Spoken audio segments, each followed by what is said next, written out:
Udah. Udah. Baik. Kita gunakan Pak apa yang ada buat dakwah. Mudah-mudahan jadi asbab hidayah. Amin. Ada ikhlas. Oke.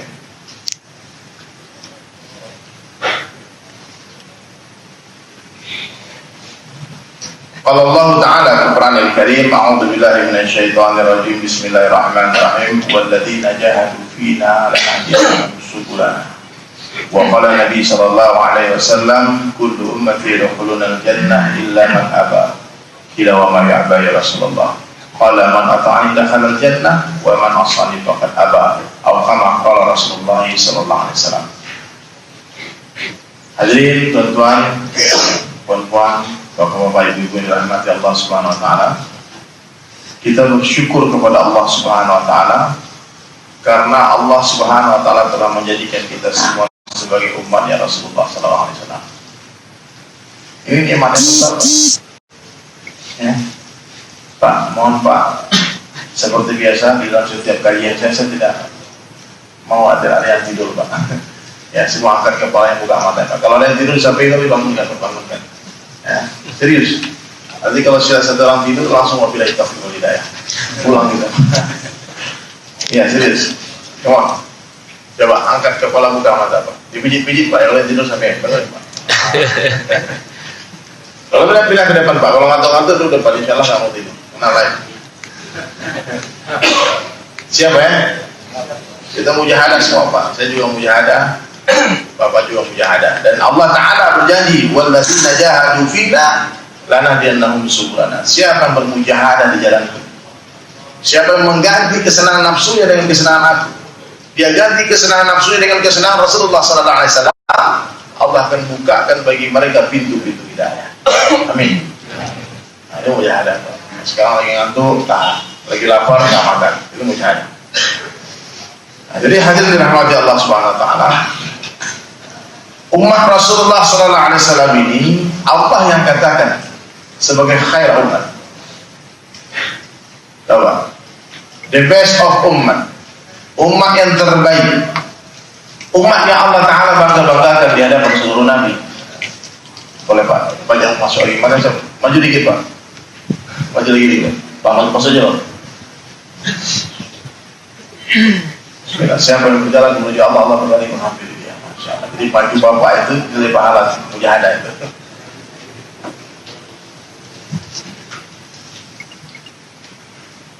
Umat ini hadirin mulia, Allah pernah ceritakan di dalam Taurat, di dalam Zabur, di dalam Injil. Jelas description. Ini umat ini bagaimana ciri-cirinya, apa kerjanya. Sehingga nabi-nabi iri. Dan nabi-nabi pun memohon kepada Allah, meminta, ya Allah jadikanlah hamba sebagai umatnya Muhammad sallallahu alaihi wasallam. Nabi Pak ingin seperti itu. Bisa nggak dibayangkan Pak dahsyatnya di umat. Sampai sebelum wafatnya Rasulullah sallallahu alaihi wasallam, Nabi sedih memikirkan umatnya.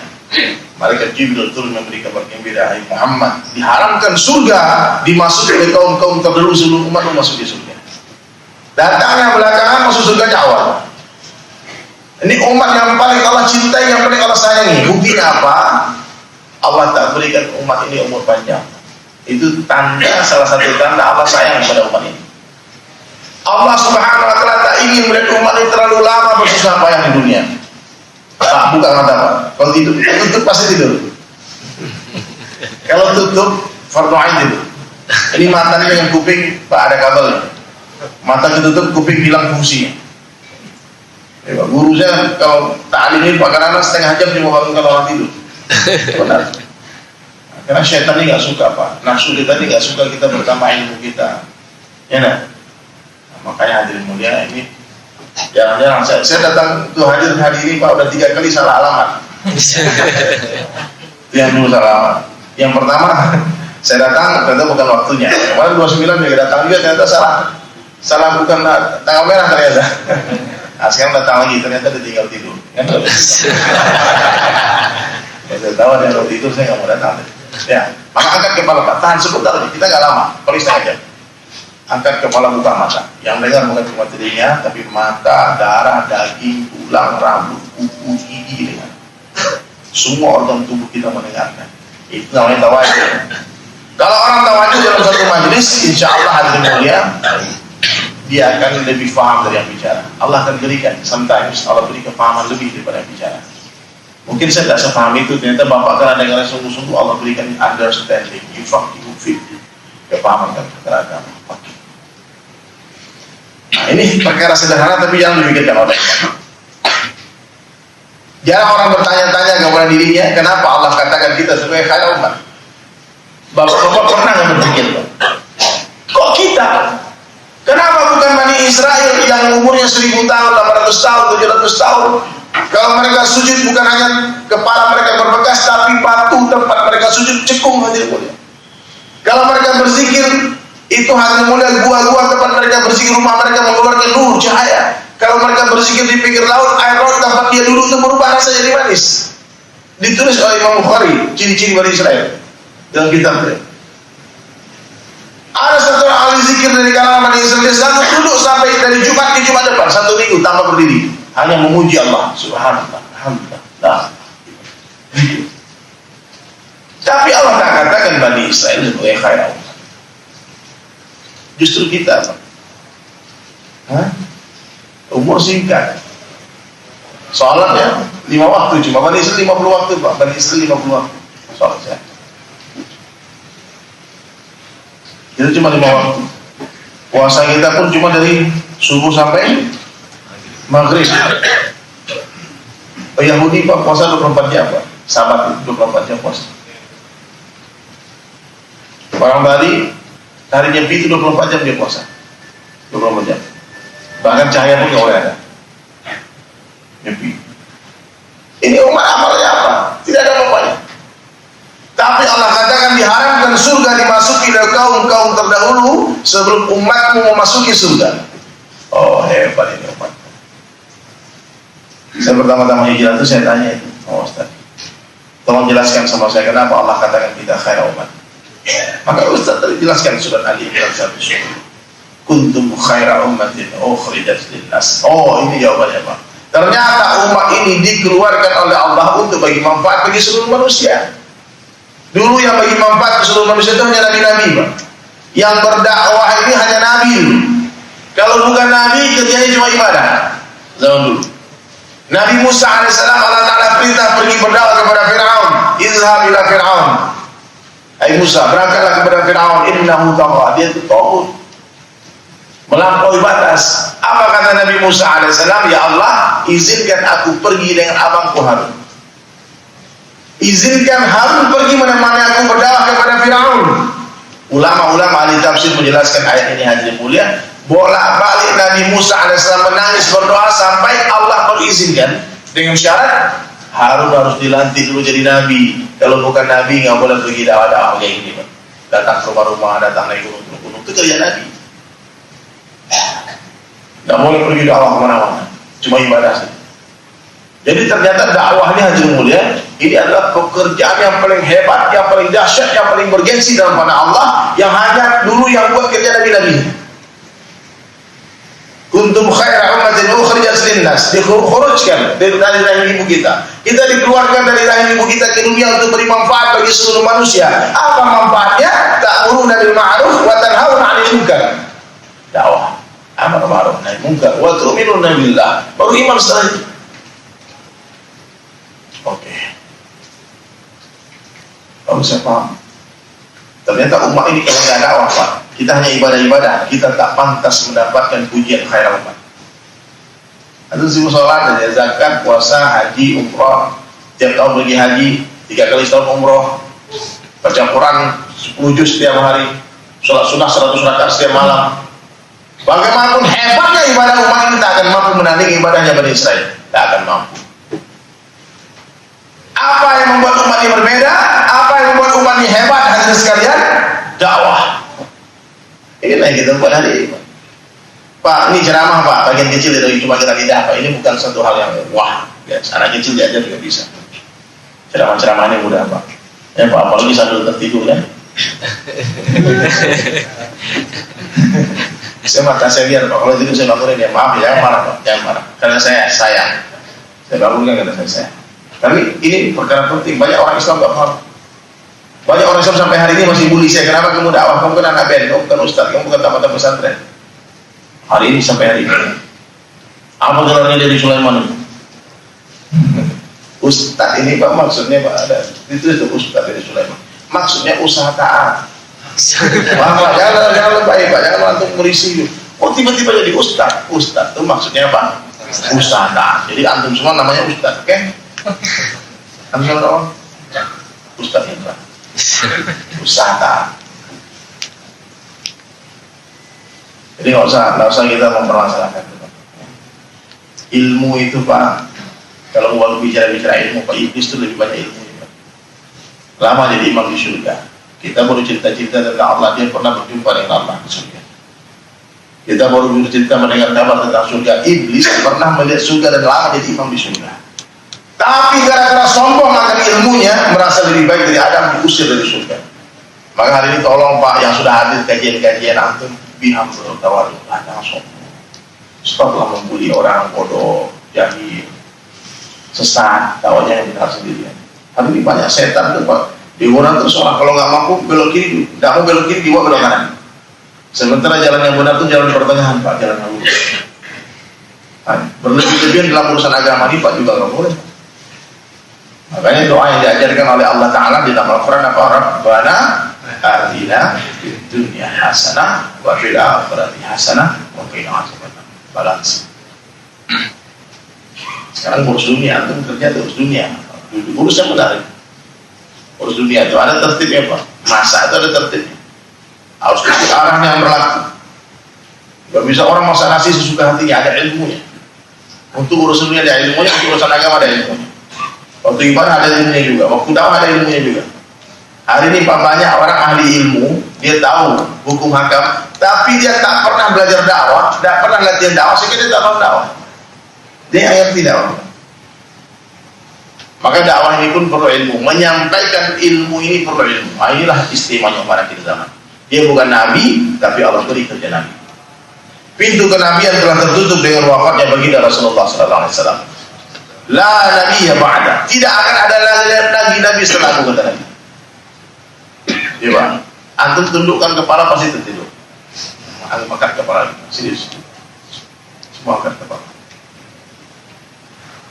Kalau nabi-nabi terdahulu sebelum meninggal dunia dikumpulkan kaumnya, hai kaumku, sebentar lagi Allah panggil aku.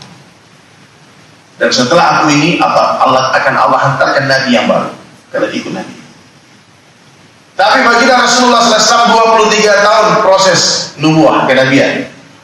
13 tahun di Makkah, 10 tahun di Madinah. Nabi yang meyakinkan para sahabat, la nabiyya ba'da. Setelah aku tak akan ada lagi nabi. Maka kerjaku menjadi kerja kalian. Qul hadhihi sabili ad'u ila Allah. Katakanlah Muhammad kepada seluruh umatmu, inilah jalanku ajak manusia kepada Allah. Dakwah. Ini jalan Nabi Pak. Jalan yang kita minta 17 kali dalam sehari. Ihdinas siratal mustaqim. Jalannya para nabi, para siddiqin, sholihin, syuhada, para orang saleh. Apa jalan mereka? Jalan mengenal Allah. Jalan dakwah ilallah, ad'u ilallah ala basiratin, dengan basirah, dengan Al-Quran dan As-Sunnah. Ana wa man ittaba'ani, ini kerjaku dan kerja seluruh pengikutku. Paham?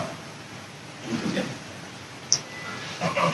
Maka apapun profesi kita Pak, tanpa sadar kita telah Allah lantik menjadi dai. Dakwah bukanlah sebuah profesi, tapi apapun profesi kita wajib berdakwah. Pak, profesi saya bahasa seniman Pak. Profesi saya sampai hari ini saya seniman, saya pelukis kaligrafi, itu profesi saya. Kalau Bapak mau beli lukisan saya ada harganya, ada harga, ada dealing, ada muamalah di dalamnya. Dan salah satu lagi profesi saya adalah saya seorang seniman, saya penyanyi Pak. Munsyid, penyanyi religi. Kalau dulu metal, sekarang penyanyi religi. Kalau antum mengundang saya Pak, kemarin sebelah BCA mengundang saya, ada akarnya. Meskipun nggak jadi, batal acaranya. Sebelum pas booking bayar DP dulu 50%. Sebelum naik panggung lunasi, itu profesi. Dakwah bukan profesi. Dakwah itu bukan sarana mencari duit. Tolong Pak, jangan salah paham, jangan fitnah dai. Tidak. Tanya sama Pak Ustaz ini mengundang saya, ada nggak tadi? Ada. Nah, nggak boleh minta upah, tapi kalau antum mau kasih yang banyak. Ya lah, masa nanggung ngasih dikit-dikit. Mau ngasih juga. Begitu ya, dakwah bukanlah sebuah profesi, tapi apapun profesi kita wajib berdakwah. Presiden itu wajib berdakwah. Pak, kalau saya jadi presiden ya Pak, tiap hari saya ceramah di TV. Semua stasiun TV booking setengah jam. Wahai rakyatku tercinta, takutlah kalian kepada Allah. Dunia ini sementara, tidak ada apa-apa. Tak lagi kita subuh-subuh sholat di masjid semua. Kalau presiden bangunkan rakyatnya Pak, bagaimana dahsyat ini negara. Hari-hari presiden menceritakan tentang akhirat. Sebagaimana Umar bin Abdul Aziz ketika jadi khalifah. Tak lama ke khalifah beliau. Umar bin Abdul Aziz ini hadir mulai ketika dilantik jadi khalifah, pingsan. Di hari pelantikannya dia sakit, panas, pingsan, menangis 1 minggu. Meriam berat. Saking takutnya akan hisab. Tapi sekarang gara-gara kacamata akhirat tak dipakai, kacamata dunia dipakai, menang pilkada, syukuran undang menjadi dangdut. Ini kejahilan yang amat sangat jahil Pak. Dikasih amanah berat, dia bangga, mesti takut. Dulu sahabat menolak dunia dengan kedua tangannya, hari ini umat Rasulullah menarik dunia dengan kedua tangannya.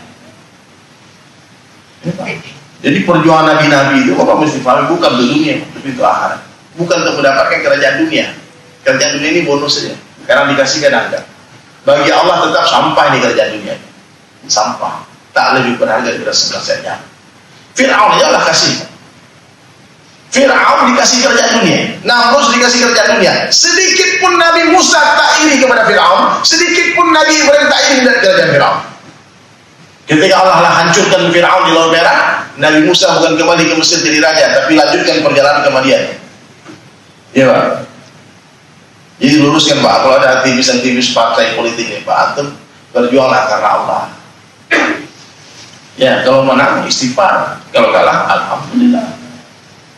Bebas dari hisab. Begitu jangan kemana-mana ya Pak. 2019 siapapun presidennya Pak, aman. Selama kita taat kepada Allah, hidupnya sunnah Nabi, kita bahagia. Tiba-tiba seorang wali Allah jadi presiden, seorang habis Quran 30 juz jadi presiden Indonesia. Tiba-tiba Obama Pak. Tapi antum nggak sholat, nggak baca Al-Quran, mati, masuk neraka Pak. Ya. Ya Allah tanya itu bukan siapa presiden nanti, siapa? Tuhanmu. Kita harus kenal Tuhan. Jadi perjuangan ini jangan sampai kita tertipu Pak, oleh dunia. Kita berjuang tapi niat diluruskan. Nabi Musa alaihissalam dakwah kepada Qarun. Siang malam dakwah kepada Qarun. Sampai hadir muda Qarun itu kurang ajar, dia fitnah Nabi Musa alaihissalam sampai gak kuat lagi Nabi Musa melihat perlakuan Qarun. Maka dia berdoa kepada Allah, ya Allah hancurkan Qarun dengan seluruh hartanya. Kalau kita mungkin beda Pak, doa kita. Ya Allah hancurkan Qarun hartanya, tinggalin buat dakwah. Kita masih yakin dakwah ini tersebar dengan harta, dengan kekuasaan, ini kesyirikan, tak masalah. Syirik. Dakwah ini berkembang, tersebar atas pertolongan Allah, nusrah gaibiyah. Idza jaa nasrullah. Ya Pak, luruskan Pak. Oh, bisi-bisi ini aktivis Islam. Kita kalau tak berpuasa, tak mungkin Islam tersebar. Ini syirik, istighfar. Antum berperang dengan Allah.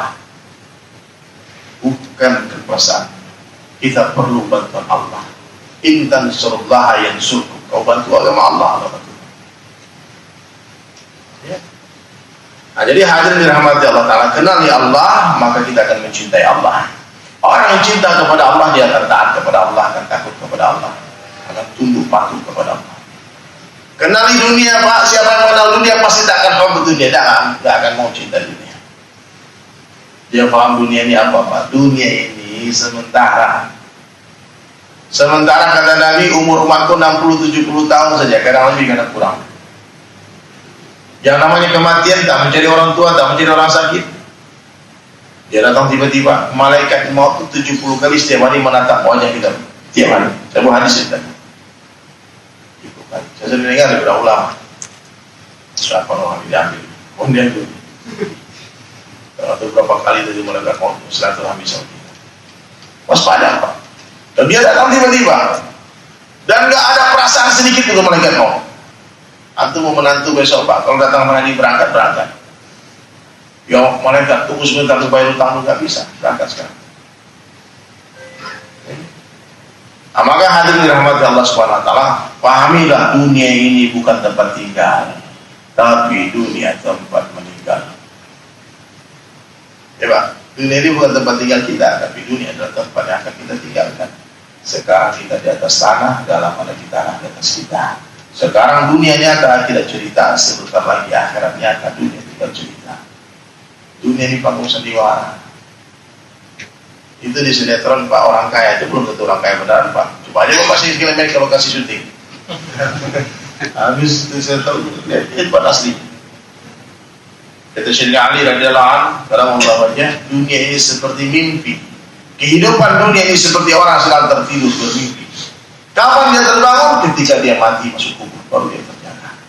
Oh, inilah kehidupan sesungguhnya. Ya Allah, kita kalau mikirin itu takut Pak. Jadi malas ngapa-ngapain. Mau ibadah. Tapi agama kita tidak mengajarkan kerahiban. Tidak boleh juga kita pergi tinggalkan semua, berhenti kerja semua, kamu kerja. Urus ini. Sesuai dengan cara Nabi Sallallahu Alaihi Wasallam. Muamalahnya Nabi ajarkan Pak. Bahkan iman yang diperlukan untuk muamalah ini harus lebih besar daripada iman yang diperlukan untuk ibadah. Banyak orang yang bisa sholat, banyak orang yang bisa baca Al-Quran, banyak orang yang bisa pergi haji, umrah, banyak. Tapi yang jujur sedikit. Pedagang yang jujur itu nggak banyak. Sehingga Nabi katakan seorang pedagang yang jujur nanti dibangkitkan bersama para Nabi dan Rasul. Saking langkahnya. Ya, makanya banyak orang rajin sholat atau tipu. Udah pergi haji ketemu masih maksiat. Jangan heran Pak. Karena iman yang diperlukan untuk bekerja ini harus lebih besar. Sehingga ada sahabat-sahabat Nabi yang Nabi larang pergi kerja Pak. Ada sahabat yang mau ke pasar, Nabi larang kamu di masjid saja. Udah, kamu zikir. Dan ada sahabat yang disuruh ke pasar, suruh bekerja. Abu Bakar disuruh. Waktu Nabi dakwah awal-awal, Umar, Abdurrahman bin Auf, Utsman bin Affan, semua ke pasar. Ada sahabat-sahabat yang Nabi khususkan dia itu di masjid. Bukan berarti dia lemah iman, tapi Nabi melihat potensi-potensi sahabat. Jadi hadirin sekalian, ada orang-orang yang memang khusus hidupnya mengabdi untuk agama saja, seperti para dai. Tak sempat dia bekerja lagi mencari nafkah. Ini kewajiban antum-antum yang bekerja, Pak, memikirkan kehidupan guru-guru kita, kiai-kiai, guru-guru ngaji, para hafiz Al-Quran. Kalau di kampung antum Pak, ada hafiz Al-Quran 30 juz. Kemudian gara-gara sibuk dia mencari nafkah, hilang hafalannya, satu kampung berdosa. Ya Pak, angkat kepala Pak. Kalau tak saya pulang. Iya deh, saya udah lama juga. Ayo Pak, saya lihat ada berapa orang tidur. 1, 2, 3, tidur. Bangun Pak. Capek pilih. Nanti saya pilih, habis saya lama saya pilih. Saya jangan memilih. Ya, tidur. Angkat kepala. Sebentar lagi. Ya. Jadi hadirin mulia, inilah yang membuat kita istimewa dalam kerja dakwah. Dakwah itu bukan ceramah Pak. Kasih tahu ingat, dakwah itu bukan ceramah. Dakwah itu mengajak orang. Di mana saja, kapan saja, siapa saja. Ajak kepada Allah. Orang kafir kalau ketemu Pak, maaf orang kafir kita gunakan bahasa ini untuk apa? Di internet kita aja. Kalau ketemu mereka ya kafir yang gitu Pak. Ini dalam kita cara kata orang kafir itu orang yang non Islam lah, orang yang bukan Islam lah gitu. Kalau ketemu mereka, antum tunjukkan akhlak terbaik, itu dakwah. Bermuamalah dengan mereka dengan cara yang jujur, itu dakwah. Dan ajakan kepada Allah, itu dakwah benar. Selama lemah iman itu dalam hati. Saya nggak ada satu orang pun Pak yang saya jumpai Pak, maaf, saya hijrah tahun 2000. Kalau saya ketemu orang non Islam sempat bicara 4 mata, pasti saya masuk Islam, pasti. Sebelum saya berpisah saya masuk Islam. Ada yang mau, ada yang nggak apa-apa. Siapa yang ngasih hidayah? Allah. Tugas kita cuma menyampaikan agama kita dengan mereka. Lama-lama di kantor itu ada agama musuh. Banyak. Pernah nggak dakwah? Belum. Sudah berapa orang disyahadatkan selama hidup di dunia ini. Abu Bakar dalam hatinya masuk Islam, paham kalimat harus disampaikan. Asyhadu an la ilaha illallah wa asyhadu anna Muhammad. Ma fi'il. Tidak, Al-Fatihah belum turun waktu itu, Al-Quran belum turun sempurna ke dunia ini. Baru di Baitul Izzah. Paham? Yang beliau tahu cuma 2 kalimat syahadat, ilmu belum banyak, Abu Bakar. Tapi esok harinya langsung mensyahadatkan 9 orang. Di bulan puasa Pak Jabo. Di sini siapa yang sudah pernah mensyahadatkan 9 orang? Katakan. Nah, makanya Pak, saya kalau ibadah, saya yakin bahwa Bapak lebih hebat dari saya ibadah. Tapi kalau dakwah, saya yakin banyak orang Islam meninggalkan dakwah, menyepelekan dakwah. Wah, itu kerjaan kita, tugas kita. Kita kan bukan ustaz, kita bukan ulama, kita bukan kiai. Padahal kerja dakwah itu dibebankan kepada seluruh umat Nabi. Ana wa man ittaba'ani, ini kerjaku dan kerja seluruh pengikutku. Siapapun yang mengaku sebagai pengikutnya Rasulullah sallallahu alaihi wasallam wajib berdakwah. Nanti orang yang pernah berjumpa dengan kita di dunia akan jumpa lagi di akhirat untuk memintakan pertanggungjawaban. Saya menuntut hak. Ya Allah, aku satu kantor dengan dia bertahun-tahun, sekalipun aku tak pernah diajak dia masuk Islam. Ya Allah, aku nggak ridho dia masuk Islam sendiri, masuk surga sendiri. Bahaya itu. Tapi kalau kita sudah ada orangnya nggak mau, ya nggak apa-apa. Sayyidina Umar datang satu orang, dia katanya, bulan masuklah ke dalam Islam, kamu bahagia, kamu selamat, kamu sukses, kamu masuk surga. I promise you, aku janji. Apa kata orang tadi? Ya Umar, aku sudah punya agama, nggak usah diajar. Di depan orang itu Sayyidina Umar angkat tangan, dikatakan, ya Rabb, ya Allah, saksikan olehmu Umar sudah mengajak dia masuk Islam, dia nggak mau. Tidak ada paksaan, la ikrah fiddin, tidak ada paksaan dalam agama. Dakwah itu bukan pakai pistol, Pak, aku masuk Islam, aku tembak kepada Muhammad, tidak boleh. Ya. Gunakan semua potensi terbaik Allah bagi kepada kita, kelebihan kita untuk mengajak orang kepada Allah. Makanya saya bilang, Pak, ini penting sosial media ini. Pernah saya gara-gara dakwah-dakwah di Facebook, datang orang dari Jerman banyak dari saya begini Indonesia. Pengen masuk Islam. I follow you.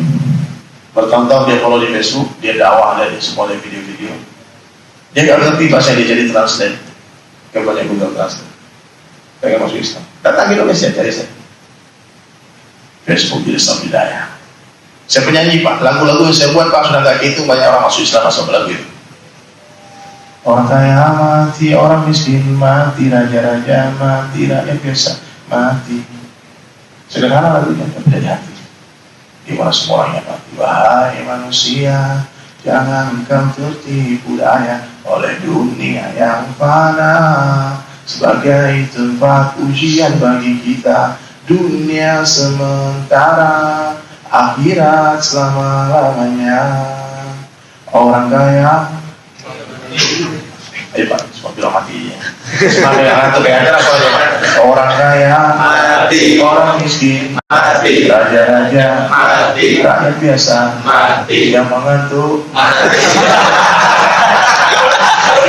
Biar mati dia nggak akan marah karena dia dengar. Yang di belakang mati, yang bersandar mati, yang jalan dia mereka aja. Yang ceramah mati semua, Pak. Dan Nabi katakan orang yang paling cerdas dalam mana Allah Ta'ala siapa? Adalah orang yang paling banyak zikrul maut, ingat mati, mempersiapkan bekal matinya. Itu yang cerdas. Sibuk membangun di dunia, lupa pembangunan di akhirat. Itu jahil. Bodoh. Hebat. Kumpulkan harta banyak-banyak, bikin rumah besar-besar, beli mobil mewah-mewah, dipikir mulia. Kemudian bukan di sana, Pak. Kemudian dalam ketakwaan. Makanya kita berpuasa. La'allakum tattaqun, bertakwa. Orang miskin, penyakitan, tinggal di kampung, tak tampan, tak rupawan, tinggal di desa, Pak. Dia bicara tak ada orang dengar, dia meminta ada orang, tak ada mengambil jadi menantu. Tapi di hati ada Allah. Ini orang mulia pada tempat Allah. Bahkan dia lebih mulia daripada seluruh raja-raja kafir yang ada di seluruh dunia. Mobil mewah itu tak bisa memuliakan orang. Kira-kira bisa nggak mobil mewah memuliakan, mengangkat derajat seseorang? Tidak bisa. Guru saya pergi ke Amerika. Di Amerika dijemput orang di airport, naik mobil mewah. Yang terbesit di hati beliau ini perasaan mulia naik mobil mewah. Wow, ini mobil mahal miliaran. Di Indonesia nggak ada mobil. Pas lagi jalan berhenti mobil tadi di traffic light di lampu merah. Allah kasih terbiah. Mobil yang mereknya sama, warnanya sama, berhenti persis di mobil beliau. Pak, dia lihat ke samping, langsung dia istighfar dan menangis. Astagfirullahaladzim. Allah kan itu. Kenapa? Ternyata yang di atas mobil yang di sebelah itu seekor anjing yang tengah menjulurkan lidahnya. Anjing naik mobil mewah tetap anjing, Pak. Ya, Pak. Babi naik mobil mewah tetap babi. Tak bisa mengangkat derajat. Maka itu kita paham. Kemuliaan dalam ketakwaan. Orang yang merasa mulia dengan harta adalah orang yang rusak imannya. Orang yang merasa hina dengan kemiskinan adalah orang yang rusak imannya.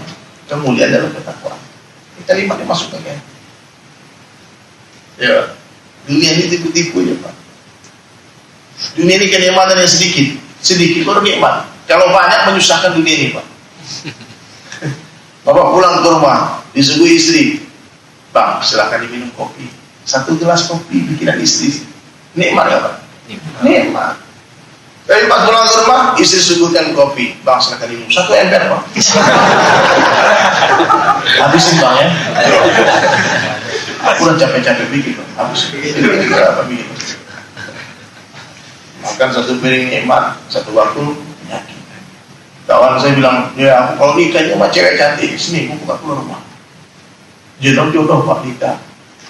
Habis malam pertama ketemu dia, udah keluar aja. Gitu aja. Dunia ini sampai dapat ya Pak. Dunia ini hanya indah sebelum dimiliki. Kalau udah punya biasa-biasa. Bapak nggak usah kaget, takjub dengan orang kaya Pak. Karena mereka pun nggak bahagia sebetulnya kalau nggak ada agama. Ya Pak, orang kaya ini Pak, kalau nggak ada agama, seperti orang di puncak, oksigennya banyak, pemandangan indah, tapi hidungnya tersumbat. Tetap dia baik. Fasilitas semua ada. Semua fasilitas ada, tapi dia tak bahagia. Maka hadirin dirahmati Allah SWT. Maka sekarang siang hari ini kita luruskan lagi arah perjuangan hidup kita. Bukan dunia Pak, tapi akhirat. Dunia bukan tempat berhayal, tempat beramal. Sungguh seluruh orang kata Nabi menyesal nanti. Seluruh ahli surga pun menyesal. Apa yang mereka sesalkan? Waktu-waktu yang mereka lalui tanpa zikrullah. Di dunia tazikir tamal. Pak, 2 saja pilihan orang di dunia. Dia mau bersusah payah menuju surga atau bersusah payah menuju neraka. Pilih mana? Jangan dipikir Fir'aun yang susah payah. Fir'aun itu mati-matian berkorban. Harta, diri, waktu, ketakutan dia. Menangis dia. Gelisah, panas dingin, tetap sampai akhirnya dibenamkan di Laut Merah. Tapi seluruh penderitaan, perjuangan, pengorbanan Fir'aun membawa dia kepada laknat Allah.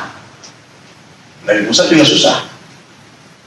Jadi siapa yang tidak mau bersusah-susah dalam perkara agama, dia pasti akan susah, tapi bukan dalam perkara agama. Siapa yang tidak mau menggunakan hartanya untuk urusan agama, harta pun pasti akan habis, tapi bukan dalam urusan agama. Siapa yang tidak mau menggunakan waktunya untuk agama, waktu pasti berlalu, tapi bukan dalam perkara agama. Dan siapa yang tidak mau mati dalam urusan agama, dia pasti akan mati juga, tapi bukan dalam urusan agama. Bapak pernah nggak membayangkan suatu hari kita mati? Kemudian teman-teman kita broadcast di WhatsApp, dibilang innalillahi wa inna ilaihi raji'un, telah meninggal dunia di Sulaiman ketika sujud di Masjid Nabawi malam 27 Ramadan. Insyaallah. Amin. Amin. Kalau begitu beritanya Pak. Amin. Orangnya kalau mati kan sebagaimana kebiasaan hidupnya. Orang yang sibuk maksiat kemungkinan besar mati lagi maksiat. Antum langganan pos kontak. Mati di sini, mati di situ, macam-macam, aneh-aneh mati. Aneh-aneh. Suul khatimah. Makanya supaya jangan suul khatimah, kita harus buat perkara yang baik-baik, bicara yang baik-baik, dengar yang baik-baik, lihat yang baik-baik, pikir yang baik-baik, sangka yang baik-baik. Orang yang selalu husnuzan, insyaallah husnul khatimah. Amin. Tapi orang kalau bicara buru-buru, lihat buru-buru, lihat keburukan orang, dengan keburukan semua. Kalau orang bunyi itu semangat, disangka buruk terus, kemungkinan orang ini suul terus dan suul khatimah. Jadi banyak. maka sifat-sifat jelek itu hilang apa? Ya, hilang. Jadi orang baik aja. Kalau tak bicara baik-baik dia. Kalau tak bisa bicara yang baik-baik, ya. Apa pembicaraan yang terbaik? Wa man ahsanu qawlan mimman da'a ila Allah. Ya, Pak. Jadi potensi Bapak apa yang Bapak bisa buat gunakan di sosmed kah, ataupun dengan akhlak kita, di bisnis kita. Oh, yang bikin film, saya bilang jangan berhenti bikin film yang ada hubungannya dengan agama. Jangan sampai berhenti jadi pemusik. Jangan, kamu waktu mau berdakwah gunakan potensi muka hadir untuk mengajak orang kepada Allah. Yang tadi ngajak bikin lagu mabuk-mabuk, ngajak orang maksiat. Sekarang ngajak orang taat. Apa susahnya? Sudah bikin apa? Bikin pertunjukan gamelan, wayang orang, wayang golek. Pak, juta-juta orang masuk Islam sekarang. Bikin konser, tiket masuknya 2 kali syahadat. Orang mau masuk baca syahadat.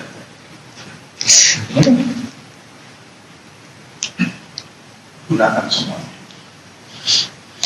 Jadi hadir dirahmati Allah SWT. Maka sekarang tidak ada, belum terlambat katakan, belum terlambat Pak. Mulai hari ini kita pikir, doakan semua orang yang bisa kita doakan. Ya Pak, nanti malaikat doakan kita. Baik, sudah jam 12.47, ada yang bertanya silakan Pak. Masalah dakwah ini Pak, masalah ngopi di perkara ini Pak. Ada yang bertanya silakan. Kita jam 1 kita berhenti. Berarti 12 menit lagi. Baik, jemaah, diberikan kesempatan untuk bertanya. Waktu juga masih cukup untuk bertanya. Silakan bagi yang mau bertanya. Silakan Pak.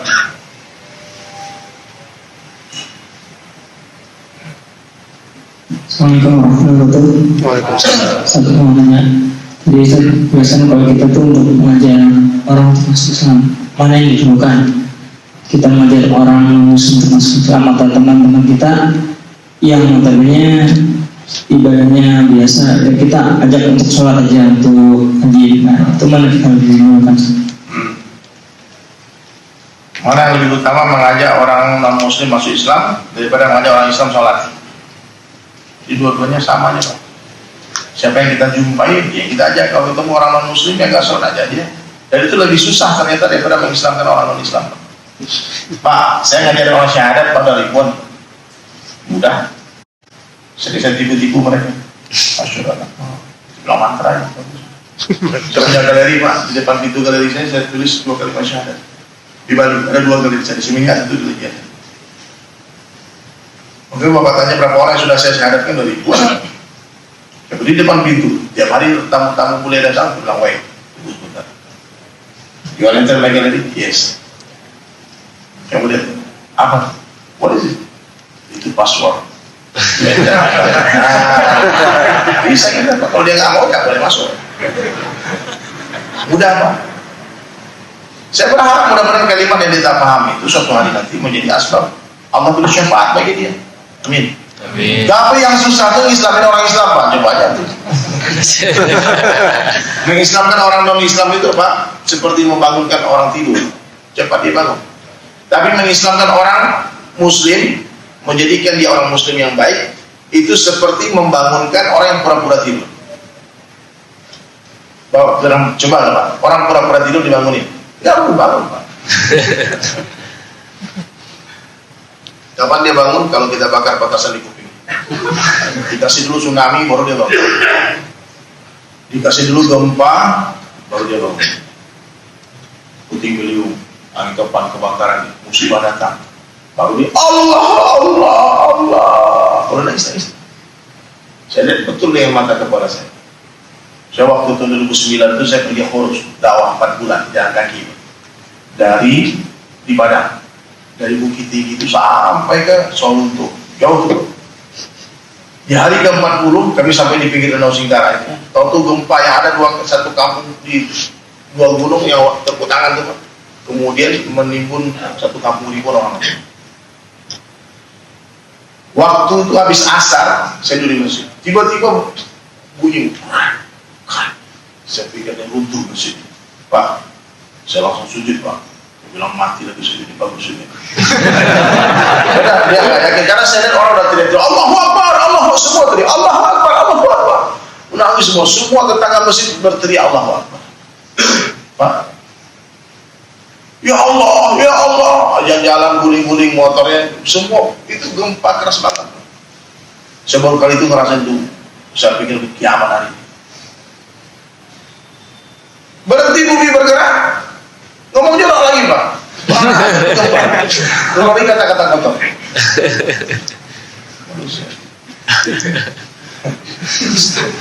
Habis tsunami Pak di Aceh, Nih teman-teman yang lewat datang ke sana Pak. Hari berikutnya masih bergelimpangan mayat. Belum diangkat semuanya. Ada orang yang tertangkap lagi maksiat di toilet masjid, zina. Ya Pak. Memang saya tidak cerita. Ternyata musibah ini tidak bisa mendatangkan hidayah. Yang bisa mendatangkan hidayah itu apa? Pengorbanan, mujahadah. Paham Pak ya? Tsunami bukannya menolong orang, tapi malah ngambil emas-emas orang. Malik. Benar. Itu tanya sama orang. Itu terjadi Pak. Kenapa iman ini rusak? Nah, jadi dapat hidayah ini tidak bisa dengan itu cara itu. Satu-satu cara dapat hidayah walladzina jahadu fina lanahdiyannahum subulana. Siapa yang bermujahadah di jalanku, kata Allah, Allah akan bukakan bagi mereka jalan-jalan hidayah. Banyak orang di jalan Allah tapi tak sungguh-sungguh. Banyak orang sungguh-sungguh tapi tak di jalan Allah. Ini masalahnya. Siap sungguh-sungguh Pak ya? Ya sungguh-sungguh. Jadi dua-duanya Pak, bagus. Orang non-muslim kita ajak masuk Islam, orang Islam kita ajak beriman. Jadidu imanakum, perbarui iman kalian. Tingkatkan iman kalian. Maka hadir mulia, sahabat bertanya, kaifa jadidu imanana ya Rasulullah? Bagaimana cara memperbarui iman kami ya Rasulullah? Maka Nabi menjawab, "Aksiru min qawli la ilaha illallah." Banyak-banyak kalian mengucapkan la ilaha illallah. Ada lagi Pak, satu pertanyaan lagi. Silakan Pak. Kasih mic.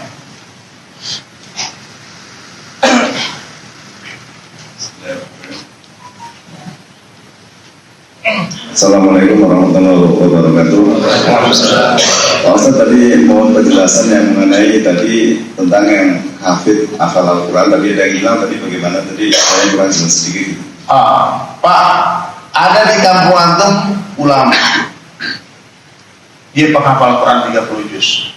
Tapi orang kampung tak ada kepedulian dengan beliau habis Quran. Karena dia lapar, dia jualan keliling, Pak, jualan goreng, jualan bakso. Gara-gara dia sibuk mencari nafkah untuk keluarganya, untuk makannya dia, hilang hafalannya. Satu kampung berdosa. Makanya kerajaan Saudi itu Pak menggaji mahal bagi penghafal Quran. Tugas mereka hanya menghafal Quran ya. Kamu jangan bikin dunia. Badanmu kami siapkan, pakaianmu kami siapkan, kendaraanmu kamu siapkan, apa kamu siapkan. Kamu menikah kami biayain semua. Tapi jangan sampai hilang hafalan. Ada ini cuma. Ya Pak. Kalau dulu zaman Nabi ada Ashabus Suffah. Dia nggak terjadi. Jumlahnya mereka ada kurang lebih 120 orang. Dia itu yang berangkat siap setiap saat. Kalau Nabi berangkat, dia nggak mikir-mikir, langsung ambil barang langsung jalan. Dia nggak pernah mikirkan makan, dia makan, nggak ada makan, dia puasa.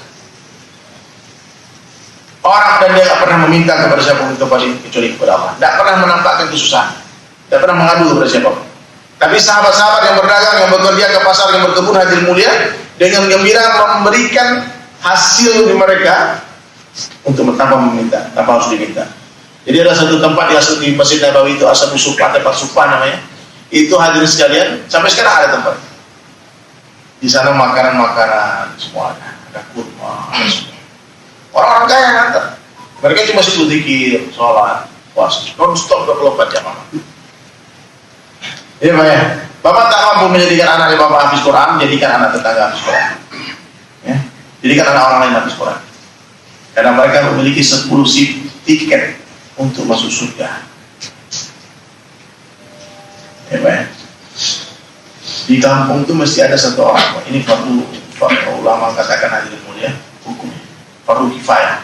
Ada satu orang yang menghafal Quran. Kalau tak ada satu kampung untuk menghafal Quran, maka satu kampung berdosa. Siap ya? Usahakan di tiap rumah kita ada satu orang hafiz Quran. Anak-anak kita. Siapa? Nggak mau anak saya, Pak, anak saya mau untuk jadi dunia, menjadi ini, menjadi itu. Nggak apa-apa. Jadikan anak orang bantu madrasah hafiz Quran. Ada saya punya kenalan, Pak, bapaknya sibuk bisnis, sibuk kerja, jarang pulang ke rumah. Tahu-tahu hadir mulai anaknya hafal Quran. Bapaknya gimana? Setelah kita tanya-tanya hadir mulai apa amalan bapaknya, kenapa anaknya begitu ya, mudah menghafal Quran. Ternyata bapaknya ini kemana dia pergi, dia datang ke madrasah tahfiz Quran dan dia berikan bantuan. Dia bantu madrasah tahfiz Quran sehingga anaknya Allah jadi hafiz Quran. Kita muliakan ulama. Nanti Allah akan jadikan anak kita ulama. Insyaallah ya. Amin. Baik hadirin mulia, saya akan simpulkan majelis yang sederhana ini yang singkat ini. Orang baik dalam pandangan Allah Subhanahu wa taala ciri-cirinya ada. Yang pertama, hati yang terbebas dari kesyirikan. Dia tidak takut kepada siapapun kecuali kepada Allah. Dia tak pernah meminta kepada siapapun kecuali kepada Allah. Dia tak pernah berharap kepada siapapun kecuali kepada Allah. Dia yakin Allah melihat dia, Allah mendengar dia, Allah mengetahui dia. Kalau dia mau curhat, di mana? Di atas sajadah. Di atas sajadah tempat curhat terindah. Pak, kalau ada sajadah, gak perlu lagi bangun untuk bersandar. Gak perlu lagi kita makan ke Allah. Yang kedua, orang baik dalam pandangan Allah Ta'ala kehidupannya dihiasi oleh sunnah Nabi. Sunnah 24 jam, orang berkunjung kaki, bangun tidur lagi. Yang ketiga, sholat yang khusyuk, lagi-lagi di masjid. 5 waktu subuh, zuhur, asar, maghrib, isya berjamaah. Satu langkah mengangkat satu derajat, satu langkah menurunkan satu dosa. Yang berapa lagi? 5. Yang kelima, dihauskan itu, dicinta kepada ulama. Orang baik itu hadirin sekalian, kalau sama ulama ta'zim. Meskipun ulama itu gak semua pendapat beliau kita suka, Pak, tapi kita tak ada alasan untuk menghina ulama. Ya. Orang menghina ulama, Pak, jangan bermimpi berharap anak itu ulama. Jadi ulama itu beracun, Pak. Jangan pernah memfitnah ulama, menghina ulama. Khawatir kita, Pak. Kadang-kadang sendiri dan kadang-kadang pejabat-pejabat pemerintah kita berani ngelawan ulama. Ulama itu mesti dirangkum. Saya. Tidak usah dikriminalisasi, dipenjarakan. Ya. Kalau kita nggak paham apa yang diucapkan ulama, tabayun, tanya apa maksudnya, Ustaz. Itu bukan dicari-cari aibnya, kesalahan kemudian disebar, bahkan difitnah, ini lebih parah. Ya. Maka ilmu hadir mulia seperti air, hanya mengalir ke tempat yang lebih rendah. Orang tinggi hati tak betapa ilmunya. Tawadu. Ya. Semakin banyak guru, semakin baik. Tidak boleh fanatik sama satu orang ustaz. Hari ini banyak orang-orang, teman-teman saya itu fanatik. Dia kalau nggak ustaz itu nggak boleh kan? Nah, takut rusak akidahnya. Emang kita goblok, diajarin ke kesesatan, kalau itu kita sami'na wa ta'ana ya. Saya kalau ngomong sesuatu yang mengisi Al-Quran, pasti saya tahu berdiri atau semua berdiri. Ini nggak benar. Ya, Allah punya hati, beri kita hati untuk memahami. Siapa penduduk neraka jahanam? Dikatakan sama Allah kalau Al-Quran hatimu. Walau kataran di jahannam katsiran minal jinni wal ins. Nanti banyak penduduk neraka jahanam dari kalangan jin dan manusia. Lahum qulubun la yafqahuna biha. Aku beri hati tadi guna untuk memahami. Walau ma'ayun la yubsiruna biha. Aku beri mata tadi guna untuk melihat. Walau ma'adhan la yasma'una biha. Aku beri telinga tadi guna untuk mendengar. Ulaika kal'an'am. Mereka seperti hewan, binatang, bal mu'adab. Itu bukan binatang. Maka aku dari di pengajian saya duduk saja. Duduk saja. Sejahil-jahil orang, Pak, gak mungkin dia dibego-begoin, Pak. Disuruh aja maksiat, tidak mungkin. Orang sebodoh-bodohnya hati itu bisa memahami ini Al-Quran atau bukan. Antum pernah lihat ya sosial eksperimen di luar negeri. Orang dibacakan ayat Al-Quran, orang bule, dia tak ngerti artinya. Kemudian ditanya sama Qori tadi, what do you feel? Peace. What is this? This is Quran. Kemudian dia bacakan lagi dengan irama yang sama, tapi bukan bahasa Al-Quran, bahasa Arab biasa. Terus ditanya, what do you feel? Nothing. Nggak ada rasa apa-apa. Jadi hati ini nggak bisa didustai. Jadi fanatik itu sama siapa? Allah, Rasulullah, dan sahabat. Saya itu nggak boleh fanatik. Sama ustaz yang hidup di zaman ini, Pak, fanatik. Ambil dan baik pokoknya, pun. Sekurus-kurusnya ikan pasti ada dagingnya, segemuk-gemuknya ikan pasti ada tulangnya. Ambil dagingnya, buang tulangnya, ambil yang baik pokoknya buruk, ambil yang buang kok. Pakai akal. Ya, Pak. Saya banyak guru guru saya Pak, banyak kan cerdas, tapi tetap ciptaan. Ustaz, saya nggak setuju ini. Ya, apa-apa. Tapi Pak lain banyak yang dicolok, banyak yang pas. Iya, satu bab ini nggak pas. Saya ada satu orang guru saya Pak, kita ribut terus masalah musik. Dia bilang musik kan? Saya bilang kan. Wah, kok kan? Bilang saya cuma bilang. Ya Pak. Empat imam mazhab Sulaiman mengharapkan musik. Empat imam mazhab membolehkan musik. Nah ini khilaf ya. Ya Pak ya. Kalau tadi dibutuhin Pak. Tetap kasih sayang Pak. Kalau dia ngaji saya dulu di depan. Tapi setiap hari saya kamu tobat nih main musik. Tidak apa-apa. Saya bilang Ustaz tobat nih. Jadi dengar lagu saya. Itu Pak. Tidak usah ribut-ribut masalah khilaf ya. Tidak usah ribut. Paham Pak ya? Maka orang kata Buya Hamka semakin luas ilmunya semakin sedikit yang menyalahkan orang. Orang kalau luas ilmunya sedikit, orang kalau tinggi ilmunya mudah menerima perbedaan. Kunut sunnah dan kunut sunnah. Tapi orang yang fanatik sama guru Pak, dia bilang yang tak kunut itu tak sunnah. Apa? Yang sunnah itu yang tak kunut. Kunut bid'ah katanya. Saya pernah mau tampar mulut orang. Dia mulut congor. Karena jangan emosi Bang. Kau bilang kunut bid'ah, itu pendapat Imam Syafi'i. Kurang ajar kau hina-hina Imam Syafi'i. Pak, ulama yang paling hebat di zaman ini Pak. Wallahi saya yakin dia tak lebih mulia daripada debu yang menempel di sendal Imam Syafi'i. Mau yang pernah ajar sama Imam itu perkara yang sudah selesai Pak. Ulama-ulama berbeda pendapat dan mereka tidak berantem. Kok kita ribut? Ya. Jadi Bapak kalau ada imam pakai baca kunut, Pak antum angkat tangan amin kan? Imam Muhammadi katakan amin kan? Imam Malik katakan amin kan? Jangan berdiri, jangan mengharapkan kunut. Kita kan ikut imam. Makanya banyak guru Pak lebih baik. Itu terjadi kenapa? Karena guru cuma satu aja. Fanatik, buta, nggak boleh. Insyaallah Pak ya. Jadi semakin banyak kitab yang dibaca semakin baik, semakin banyak guru yang kita jumpai semakin baik. Kemudian hadirin sekalian, akhlak dijaga. Tak sempurna iman kita kata Nabi sebelum kalian mencintai saudara muslim kalian seperti mencintai diri kalian sendiri. Tutup aib saudara muslim. Allah tutup aib. Siapa ya? Mudah kan orang tua. Dia lebih baik dari saya. Orang-orang tua dia lebih baik dari saya. Dia lebih duluan beramal soleh dari saya. Pasti pahala mereka lebih banyak daripada pahala saya.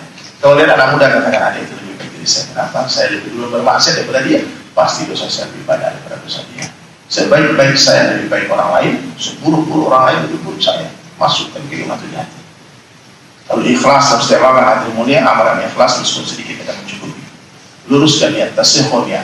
Sebelum beramal, sedang beramal, setelah beramal banyak istighfar.